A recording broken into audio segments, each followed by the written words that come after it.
ஃப்ரெண்ட்வுட்ஸ் நேயர்களுக்கு வணக்கம். இது கதை சொல்லும் நீதி. இன்னைக்கு கதை சொல்லும் நீதியில என்ன அப்படின்றத பார்க்கலாம் வாங்க.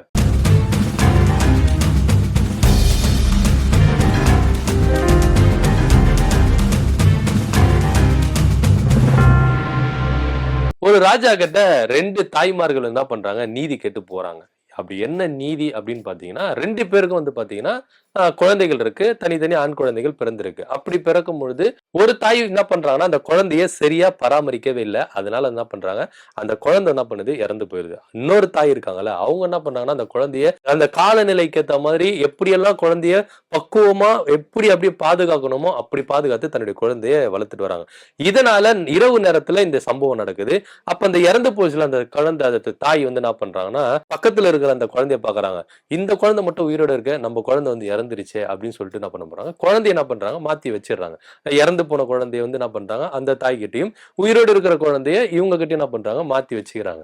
சோ இப்படி போயிட்டு இருக்கும்போது காலையில எழுந்தோடனே பாத்தீங்கன்னா அந்த குழந்தை இறந்திருக்கு அப்படின்றத அந்த இன்னொரு தாய் இருக்காங்கல்ல, அந்த தாய்க்கு தெரிய வருது. உடனே என்ன பண்ணாங்கன்னா, இது என் குழந்தையே இல்ல, அது உயிரோடு இருக்கு பாத்தீங்கன்னா, அதுதான் என் குழந்தை எனக்கு தெரியாதா அப்படின்ற போது 2 பேருக்கு என்ன பண்ணா பயங்கரமா சண்டை வருது. சோ இதுக்கு வேற வழியே இல்ல, அவர் கிட்ட போனாதான் சரியா தீர்ப்பு சொல்லுவாரு அப்படின்றது என்ன பண்றாரு, அங்க என்ன பண்றாங்க, ராஜா கிட்ட இந்த 2 தாய்மார்கள் என்ன பண்றாங்க, குழந்தைய எடுத்துட்டு போயிட்டு தீர்ப்பு வழங்குங்க ராஜா, இறந்து போய் உயிரோடு இருக்கிற குழந்தைய இறந்துதான் சொல்லிட்டு அவங்க குழந்தைய மாத்தி வச்சுட்டு இது மாதிரி நாடகம் ஆடுறாங்கன்னு சொல்லிட்டு இந்த உயிரோடு இருக்கிற குழந்தை தாய் என்ன பண்றாங்க, கதறாங்க. இறந்து போன அந்த குழந்தையோட தாய் என்ன பண்றாங்க, இல்ல இல்ல இதுதான் உயிரோடு இருக்கிறதா என் குழந்தை, அவங்க குழந்தை இறந்து போயிருச்சுன்னு சொல்லிட்டு உயிரோடு இருக்கிற குழந்தைய என் கிட்ட இருந்து அபகரிக்கிறதுக்கு பாக்குறாங்கன்னு சொல்லிட்டு அங்கேயும் போயிட்டு 2 பேர் என்ன பண்றாங்கன்னா, ஒருத்தர் என்ன பண்றாங்க, மாத்தி மாத்தி குற்றம் சுமத்திக்கிறாங்க.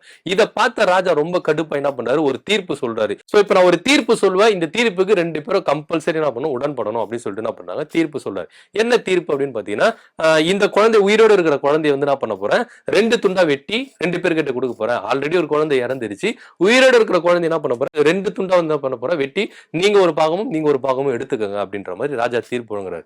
அந்த உண்மையான தாய் இருக்காங்களா, அவங்க என்ன பண்றாங்கன்னா, கதறாங்க. ஐயோ நீங்க என்ன பண்ணுங்க, இந்த குழந்தைய உயிரோட அவங்க கிட்ட கொடுத்துருங்க, ஆனா இந்த குழந்தைய சாவே அடிக்காதீங்க பிளீஸ் ராஜா அப்படின்ற மாதிரி ராஜா கிட்ட ரொம்ப என்ன பண்றாங்கன்னா, வேண்டி விரும்பி கேட்டுக்கிறாங்க. ஆனா உண்மையிலேயே நாடகம் ஆடுறாங்களா அந்த இறந்து போன குழந்தையோட தாய் நான் சொல்றேன்னா, இல்ல வேண்டாம், இந்த குழந்தை அவளுக்கு இருக்க வேண்டாம், எனக்கு இருக்க வேண்டாம், அதனால நீங்க இந்த குழந்தைய சாவடிச்சிருங்க, நீங்க சொன்ன மாதிரியே 2 பாதியா வெட்டி 2 பேருக்கு கொடுத்துருங்க அப்படின்ற மாதிரி அந்த தாய் என்ன பண்றாங்க சொல்றாங்க. சோ ராஜா என்ன பண்றாரு, சுதாரிச்சுட்டு இல்ல, சோ இந்த குழந்தை இவங்களுக்கு தான், அந்த குழந்தை என் கிட்ட இல்லனாலோட பரவாயில்ல, அவங்க கிட்ட இருக்கணும், அதனால அந்த குழந்தைய சாகடிக்க வேண்டாம் அப்படின்னு சொன்ன உண்மையான தாய் இவங்க தான். இந்த குழந்தை எனக்கு இல்லைனா விட இந்த குழந்தை உயிரோட இருக்கக்கூடாது சொல்லிட்டு சாகடிக்க சொல்ல இந்த தாய் உண்மையான குற்றவாளி, இவங்களை என்ன பண்ணுங்க, ஜெயில போடுங்க, இவங்களுக்கு அந்த குழந்தைய கொடுத்துருங்க அப்படின்னு சொல்லிட்டு அருமையா சொல்றாரு. சோ இதுல என்ன நீதி அப்படி இருக்குது பாத்தீங்கன்னா, விட்டு கொடுக்கிற மனப்பான்மை இருக்கணும். தனக்கு கிடைக்கலனோட பரவாயில்லப்பா, அவனுக்கு அதை கிடைக்க கூடாது அப்படின்ற ஒரு பொறாம குணம் நம்மளுக்கு இருக்கவே கூடாது.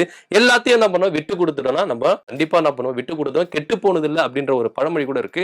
சோ விட்டு கொடுத்துட்டா நம்ம கெட்டு போக மாட்டோம், இன்னும் மேன்மேலும் என்ன பண்ணுவோம், வளர்ச்சி அடைவோம். நம்மளை கைவிட்டு போற ஒரு பொருள் கூட நம்ம என்ன பண்ணுவோம், விட்டு கொடுத்துட்டோம்னா அது ஆட்டோமேட்டிக்கா என்ன பண்ணுவோம், நம்ம கிட்ட சேரும். இதுதான் இயற்கை நீதி அப்படின்றத உங்ககிட்ட சொல்லிக்கிறேன். வேற ஒரு கதை சொல்லும் நீதியில சந்திக்கிறேன். நன்றி, வணக்கம்.